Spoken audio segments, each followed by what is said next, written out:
Welcome to News Channel 8. I'm Essie Gaston Edwards in for Junior Garcia. Here are some of the stories we have for you tonight. Wong F. Louis Hospital gets more time to avoid decertification. Office of Management and Budget objects to some budget cuts, and the governor's reading program gives out awards. These stories and more up next on News Channel 8.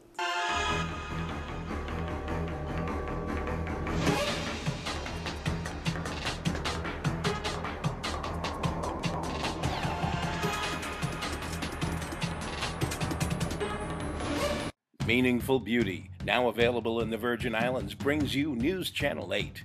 Pamela and Cindy Crawford tell how they use it. More on Channel 8, as seen on channel8.com, and call 1-800-811-2749 for Meaningful Beauty. In our top story tonight, Dr. Kendall Griffith, the CEO of Governor Wong Louis Hospital, held a press conference today to provide an update on the pending certification. I would now like to explain a bit more about the decision from CMS. CMS has proposed to enter into a systems improvement agreement with GFL for a period of 9 months. Sometime near the end of that agreement, CMS will conduct an unannounced survey of the hospital. They will survey for substantial compliance with the Medicare conditions of participation, and in so doing will be investigating whether GFL has maintained its reform and corrective action measures and whether the standards of quality patient care are being met across the board.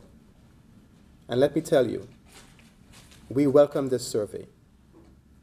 We have been working around the clock to uplift and reform hospital procedures and standards, and we are ready for a resurvey.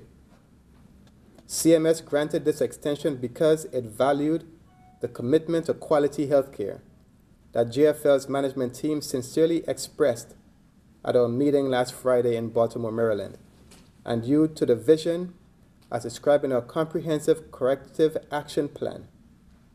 The extension was also granted thanks to the reform efforts that were already in place and continuing. CMS knew that we were on the right track, and indeed we are. Significant to CMS was a reconstitution of the district governing board on St. Croix, with incredibly knowledgeable members who can now take authoritative actions for the first time in over a year. Additionally, CMS expressed that they expect continued progress in the appointment of additional board members so that the absence of one member from a future board meeting would not render it unable to take official action. So, we look forward to receiving additional nominations from the governor and approval by the legislature to complete the board and to show CMS that as a territory, we are serious about making the changes needed to stay in compliance and to be regarded as a trusted and quality healthcare provider. I find myself really fortunate to have been in the position that I've been in to be able to be of assistance. Over the years, going back I think even before 2011, I've been involved in whatever issue has come up between CMS and this hospital. And so I've developed some trust and respect with CMS. And so when I called on the day after we received the letter and you and I met with the governor and others, they were very willing. And so I want to thank Dr. Conway, Mr. Hamilton, and Dr. Farris and their team for being willing to immediately respond to my call and allow me to put before them the catastrophe that would occur were they to decertify this hospital. Catastrophe to the hospital, but to the entire community and really to the entire Virgin Islands, because it has tremendous ripple effects throughout the entire territory. I want to thank the Secretary of Health and Human Services, who could not meet but sent the administrator of the Center for Medicare and Medicaid Services to meet with me when I was in Washington. And her willingness and her leadership in allowing her team and encouraging her team to follow up with that meeting that was held last Friday. In other news, Budget Director Deborah Gottlieb said she has grave concerns about the legislature's cuts to agencies that produce revenue or are under federal consent decrees. My primary concern at this point is that the budget reductions that have been meted out to revenue-producing departments and agencies, such as the Bureau of Internal Revenue and the Lieutenant Governor's Office, as well as to the Bureau of Corrections and the Virgin Islands Police Department, both of which are operating under consent decree, are going to have some consequences for their operations in fiscal year 2015. As OMB does its analysis, we note that the Bureau of Internal Revenue's fiscal year 2014 appropriation was reduced by $1,478,839, while the Lieutenant Governor's Office, their budget was reduced by $111,496. Additionally, our analysis shows that Bureau of Corrections fiscal year 2015 appropriation was reduced by $776,733, while the Virgin Islands Police Department miscellaneous appropriation specifically to enforce the excessive force consent decree was reduced by $1 million. And my concern are that these reductions undermine the progress and successes that those departments and agencies have been able to implement during the past fiscal year. Public Works Commissioner Dowell Small says that inter-island boat travel between all three islands should be up and running in the coming weeks. You're familiar with the boats that run between St. Thomas and St. John. Of course, you've been hearing all the controversy about them not being on the road, but I could tell you, starting next week, those boats will be back on the running between St. Thomas and St. John. And not to be forgotten, between St. Thomas and St. Croix, we publicly advertised these boats 2 times previously, and we're about to advertise a 3rd time, and hopefully the 3rd time will be the charm, and we'll have a successful responder so we could reintroduce marine transportation between the island of St. Croix and St. Thomas. Now here is Ashley Messiah with your weekly Crime Stoppers report.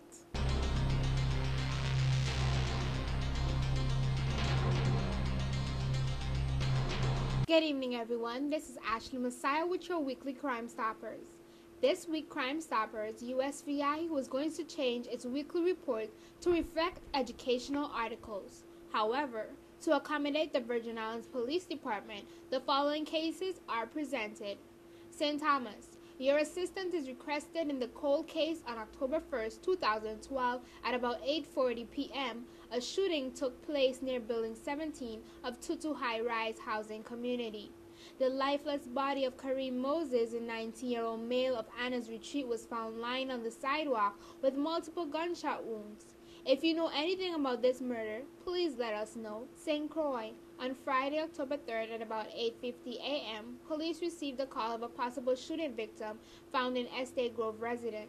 When police arrived, the mother of the victim told officers that when she awoke in the morning, she found her daughter unresponsive in her bed with gunshot wounds. She told police that she heard a gunshot sometime after midnight but did not pay attention to it. The victim, 33-year-old Shakura St. Louis, was pronounced dead by medical personnel. If you are awakened between 12 a.m. and 3 a.m. and heard gunshots or loud arguments near the victim's home, please notify Crime Stoppers with any information you may know about Miss St. Louis' untimely death. Police detectives are also investigating another shooting death where your help is needed. On September 24th, in the Mutual Homes Housing Community, 26-year-old Miguel Rivera was fatally shot.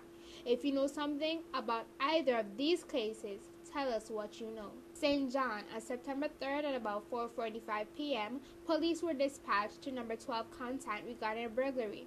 Their home was securely locked around 10:55 that morning. At about 4:20, when the residents returned home, the deadbolt and windows louders on the southern door showered signs of being tampered with.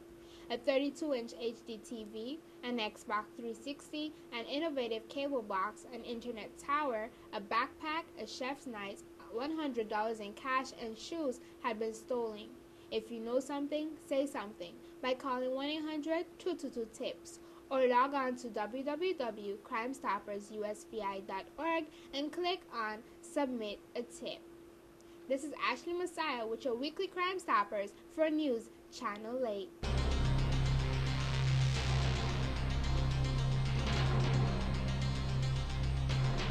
Stay tuned to News Channel 8. We have more news up next.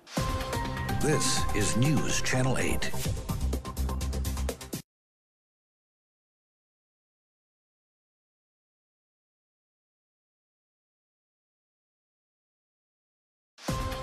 This is News Channel 8. Welcome back to News Channel 8. This past weekend, many kids who took part in the Governor's Summer Reading Challenge was honored. Let's take a look. Hi, once again we're here celebrating the students who completed the Governor's Summer Reading Challenge. This year, over 170 students on St. Croix took part in a challenge, and today they're here enjoying all the goodies that we have prepared for them. We have the VI Fire Service showing off one of their latest pieces of equipment. We have bouncies for the children. We have food. We have a funny photographer. Children get to take pictures in funny costumes. We're also doing some arts and crafts. Kids are doing filling sand art bottles. They're decorating umbrellas and bracelets. We have our DJ from Unlimited Sounds who's playing for us. And we have some special raffles. Toshiba Corporation has donated 6 tablets to us, and we're going to be raffling those off today. Also, Caribbean Cinema gave us some coupons, and we'll be making sure our children enjoy those as well. So our students are here. They're getting their certificates. They're getting some tokens, and they're getting to enjoy all the fun just because they were readers and they turned in their tracking sheets answering 5 questions in the Governor's Summer Reading Challenge. We want to remind all children that to be better students, read. You need to read. So you can also enjoy a fun day like this. Good afternoon. We're here at the Governor's Annual Summer Reading Challenge congratulatory activity for all the students who read so many books over the summer. It's extremely important that children read every day, and especially in the summer when they're not coming to school and doing reading in school. So we know that the children that read so many books over the summer maintained their reading ability throughout the summer, walked into this school year ready to go and move forward. So we're very excited that so many children read so many books, and very happy that they're here today to have a little fun and celebrate the hard work that they did. So thank you all, and keep reading. Thank you very much for everybody that's here today. We've done this for 7 years, and for 7 years, we've had an opportunity to put books in children's hands, work with adults, work with their children, just to show them how important reading is. And this would not be a success if it wasn't for the parents that are here this afternoon that really encourage their children to participate. So I'd like for us to give a round of applause to all the parents that are here. You've done a tremendous job in keeping this program growing. We have grown by over 50% within the last 2 years alone. And this year on St. Croix, we had a tremendous growth, and that's because of you. Don't touch that remote. We have more news coming up next. This newscast has been sponsored by Mario's Virgin Crystal. Let us save you the hassle of lugging those jugs around. Purified bottled water conveniently delivered to your home or office. Also available in your favorite grocery store. Call 773-2810. This is News Channel 8.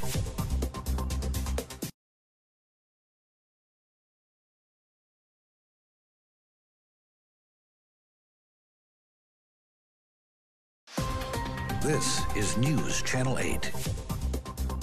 And finally tonight, we bring you more highlights from this past weekend VIPR Friendship Celebration. Hi, my name is Ellerby Christian. I'm the president of the American Legion Auxiliary Enrique Romero Nieves, Unit 102. And this is my VP. And right over there to my left is my commander, Secundino Roman. We are here enjoying ourselves. We are selling a pineapple upside down cake, cream cheese, pound cake, cookies, fried fish, fried chicken wings, Johnny cake. You could get gravy for your fish. We have local drinks, even avocado juice that my cameraman enjoyed very much. And we even have carrot cake.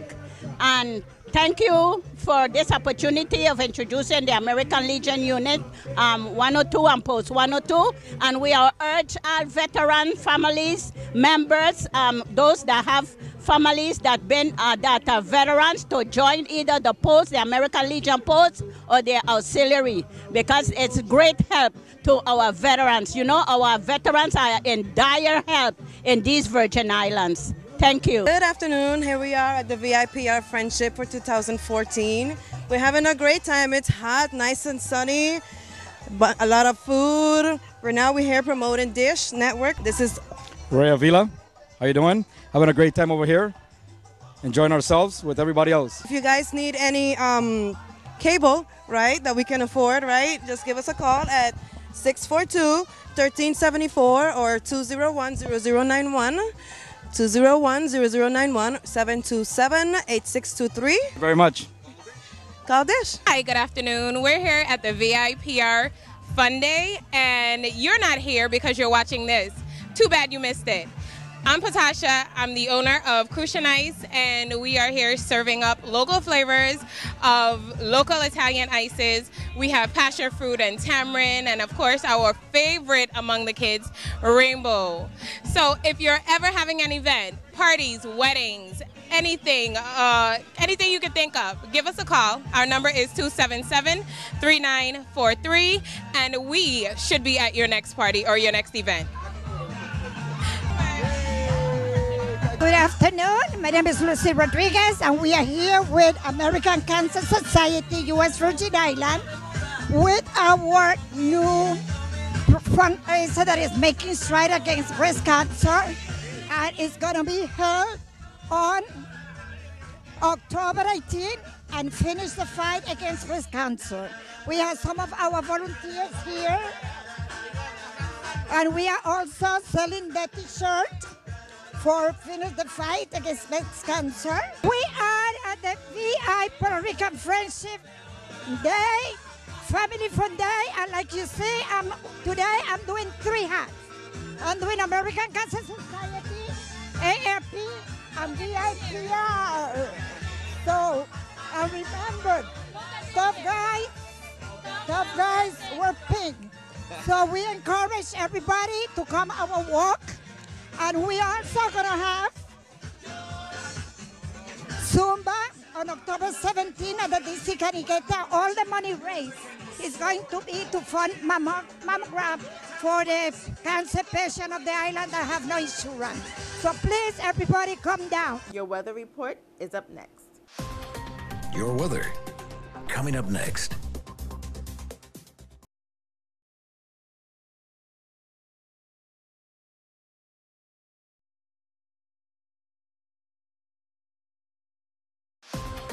Your weather. Here is your 5-day weather forecast. Tonight, scattered showers, partly cloudy with a low around 82, east wind 11 to 13 miles per hour, chance of precipitation is 30%. Wednesday, scattered showers mainly before noon, mostly sunny with a high near 85, east wind 13 to 16 miles per hour, chance of precipitation is 30%. Wednesday night, scattered showers and thunderstorms, mostly clear during the early evening, then becoming mostly cloudy with a low around 82. East wind around 16 miles per hour, and chance of precipitation is 50%. Thursday, scattered showers and thunderstorms, partly sunny with a high near 85. East-southeast wind 18 to 20 miles per hour, chance of precipitation is 50%. And Thursday night, scattered showers and thunderstorms, mostly cloudy with a low around 82. East wind around 18 miles per hour, and chance of precipitation is 50%. And this is News Channel 8 Weather Report. And that concludes the news broadcast we have for you this evening. From all of us here at News Channel 8, I'm Essie Gaston Edwards. World News is up next. Thank you for joining us, and good night. Meaningful Beauty, now available in the Virgin Islands, brings you News Channel 8. Pamela and Cindy Crawford tell how they use it. More on Channel 8, as seen on channel8.com, and call 1-800-811-2749 for Meaningful Beauty.